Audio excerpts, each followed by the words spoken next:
Assalamualaikum warahmatullahi wabarakatuh. Perkenalkan, nama saya Danang Abdanul Maufuri, NIM 53010180057. Dalam kesempatan kali ini saya akan menjelaskan beberapa tentang pengantar Islam dan budaya Nusantara sebagai tugas ujian tengah semester dari mata kuliah Studi Islam Indonesia. Nah, tanpa berlama-lama, mari kita langsung menuju ke pembahasan. Islam di Indonesia, baik secara historis maupun psikologis, sangat kompleks. Misalnya, tentang sejarah dan perkembangan awal Islam.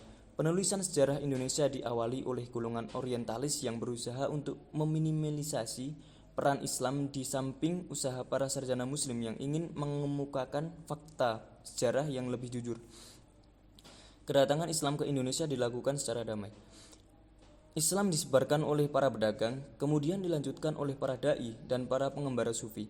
Orang yang terlibat dalam dakwah pertama itu tidak bertendensi apapun selain bertanggung jawab menunaikan kewajiban tanpa pamrih, sehingga nama mereka berlalu begitu saja. Karena wilayah Indonesia sangat luas dan perbedaan kondisi dan situasi, maka wajar kalau terjadi perbedaan pendapat tentang kapan, dari mana, dan di mana pertama kali Islam datang ke Indonesia. Indonesia sebagai bangsa yang besar, yang terdiri dari suku, agama, maupun ras yang beragam, tentu juga mempunyai beragam tradisi dan kebudayaan yang beragam pula. Berbagai tradisi dan kebudayaan ini tentu saja ada sejarahnya tersendiri. Mulai dari kapan dimulainya, siapa yang mengawalinya, sampai pesan apa yang terdapat dalam sejarah, tradisi, atau budaya yang telah ditinggalkan oleh para leluhur kita. Salah satu kebudayaan yang ada di Indonesia ialah budaya Islam yang sudah menjadi tradisi sendiri bagi masyarakat Indonesia.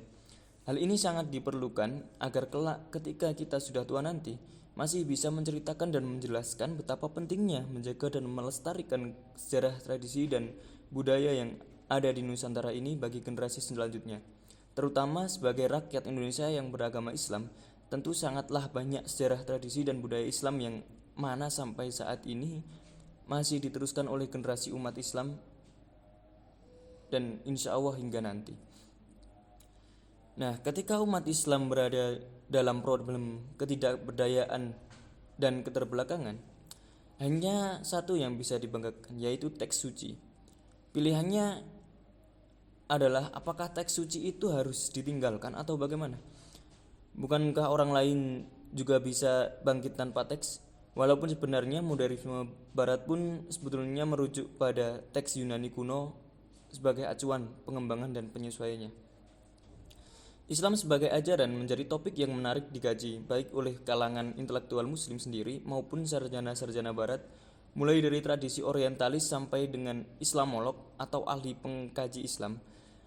Pendekatan yang dikaji di sini merupakan pendekatan yang telah digunakan oleh para orientalis sebagai outsider atau pengkaji dari luar penganut Islam, dan insider yaitu pengkaji dari kalangan muslim sendiri. Pada tahap awal, kajian keislaman di kalangan intelektual muslim lebih mengutamakan pada pola transmisi, sementara kajian Islam orientalis lebih mengedepankan kajian kritis dan atas ajaran masyarakat dan intuisi yang ada di dunia Islam. Kajian keislaman lebih merupakan usaha kritis terhadap teks, sejarah, doktrin, pemikiran, dan intuisi keislaman dengan menggunakan pendekatan-pendekatan tertentu yang secara populer di kalangan akademik dianggap ilmiah. Menurut Jacques Wardenburg, dalam bukunya yang berjudul Islamic Studies, dikatakan bahwa studi Islam adalah kajian tentang agama Islam dan aspek-aspek dari kebudayaan dan masyarakat muslim. Berbeda dengan kajian yang biasa dilakukan dalam perspektif pemeluk Islam pada umumnya, Islamic Studies menurutnya tidak bersifat normatif. Dalam hal ini, Islam dipandang sebagai ajaran suatu agama yang membentuk komunitas dan budaya, dilepaskan dari keimanan dan kepercayaan. Dengan demikian, Islamic Studies menjadi kajian kritis dan menggunakan analisis yang bebas bagaimana berlaku dalam tradisi ilmiah tanpa beban teologis dan ajaran dan fenomena keagamaan yang dikajinya. Syed Hussein Nasr mengatakan bahwa dalam bukunya yang berjudul Islamic Studies, Essay on Law and Society, The Science and Philosophy and Sufis. Islam bukan hanya sekedar sebuah agama dan pengertian yang biasa, tetapi juga sebuah kerangka sosial politik, pandangan keduniaan, pandangan hidup yang mencakup semua aspek fisik, mental, dan spiritual manusia. Islam lebih jauh lagi merupakan sebuah tradisi yang walaupun esensinya bersifat tunggal, meliputi berbagai pengertian dan derajat pelaksanaan. Berdasarkan pemaparan di atas, pada dasarnya Islamic Studies adalah tradisi kajian Islam yang dikembangkan atas dasar kecenderungan Islam ilmiah modern ala barat, khususnya dalam lapangan ilmu sosial dan kemanusiaan. Pendidikan Islam pada zaman permulaan Islam dilaksanakan di masjid-masjid. Mahmud Yunus menjelaskan bahwa pusat-pusat studi Islam klasik adalah Mekkah dan Madinah, Hijaz, Basrah dan Kufah atau Irak, Damaskus dan Palestina atau Syam, dan Fistat atau Mesir. Madrasah Mekkah dipelopori oleh Mu'adz bin Jabal. Madrasah di Madinah dipelopori oleh Abu Bakar, Umar, dan Utsman. Madrasah Basrah dipelopori oleh Musa al-Asy'ari dan Anas bin Malik. Madrasah Kufah dipelopori oleh Ali bin Abi Thalib dan Abdullah bin Mas'ud. Madrasah Damaskus dipelopori oleh Ubadah dan Abu Darda, sedangkan Madrasah Fistat dipelopori oleh Abdullah bin Amr bin As. Tradisi kajian keislaman ala barat berakar pada sejarah yang sangat panjang, paling tidak sejauh hubungan Kristen dengan agama Islam. Tidak bisa dielakkan bahwa sebab utama dari pertumbuhan kajian keislaman itu adalah alasan teologis untuk menunjukkan dan mempertahankan keabsahan ajaran Kristen. Dibanding dengan Islam, Islamic Studies kajian Islam mulai berkembang pada abad ke-19 sebagai bagian dari kajian masalah ketimuran. Berdasarkan perkembangan kajian keislaman ala barat dapat didefinisikan ke dalam 3 tahap. 1. Tahap teologis, 2. Tahap politis, 3. Tahap saintifik. Kemunculan kajian Islam dalam tradisi barat dimulai dari kalangan gereja. Kajian keislaman oleh Saint John memperlihatkan sikap teologisnya sebagai seorang Kristen yang menganggap Islam sebagai ajaran murtad atau Christian heresy. Seperti tertulis dalam karya yang berjudul The Fount of Knowledge, tokoh Kristen lainnya yang mendalami kajian keislaman adalah Peter the Venerable dan Robert of Kitten yang menerjemahkan teks-teks Al-Quran, hadis, sejarah Nabi, dan manuskrip Arab lainnya. Tokoh penting lainnya adalah Saint Thomas Aquinas yang mengklarifikasikan dalam ajaran kafir unbelief. Memasuki abad ke-12, telah terjadi sedikit perubahan dalam memperkenalkan kajian keislaman yang tidak lagi didominasi pandangan teologis maupun pandangan atau dimensi lain. Pada abad ke-13, karya-karya pemikir Islam seperti filsuf Ibnu Sina telah banyak diterjemahkan dan menjadi rujukan dunia barat. Begitu pula pada abad berikutnya, komentar-komentar Ibnu Rushd tentang pemikiran Aristoteles yang dijadikan rujukan kaum orientalis. Bahkan Ibnu Rushd mendapat julukan The Commentator atau sang komentator berkaitan dengan analisa tajamnya terhadap pemikiran Aristoteles. Pembahasan studi Islam mengikuti wawasan dan keahlian para pengkajinya, sehingga terkesan pada nuansa kajian mengikuti selera pengkajinya.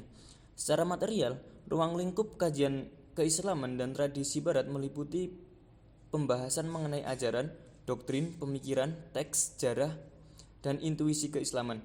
Pada awalnya, ketertarikan barat terhadap pemikiran Islam lebih karena kebutuhan akan penguasaan koloni.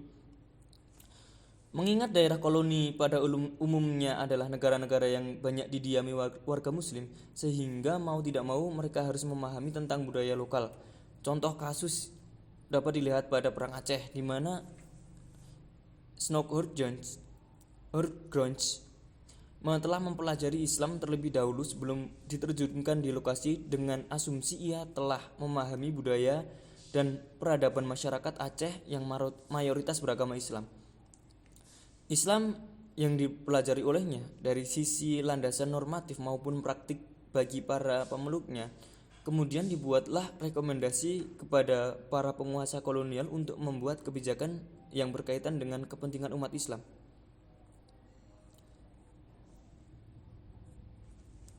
Budaya atau kebudayaan berasal dari bahasa Sanskerta, yaitu budaya, yang merupakan bentuk jamak dari budi atau akal. Diartikan sebagai hal-hal yang berkaitan dengan budi dan akal manusia. Budaya adalah suatu cara hidup yang berkembang dan dimiliki bersama oleh sebuah kelompok yang diwariskan dari generasi ke generasi. Budaya terbentuk dari banyak unsur yang rumit termasuk dari sistem agama, politik, adat dan istiadat, bahasa, perkakas, pakaian, bangunan, dan karya seni.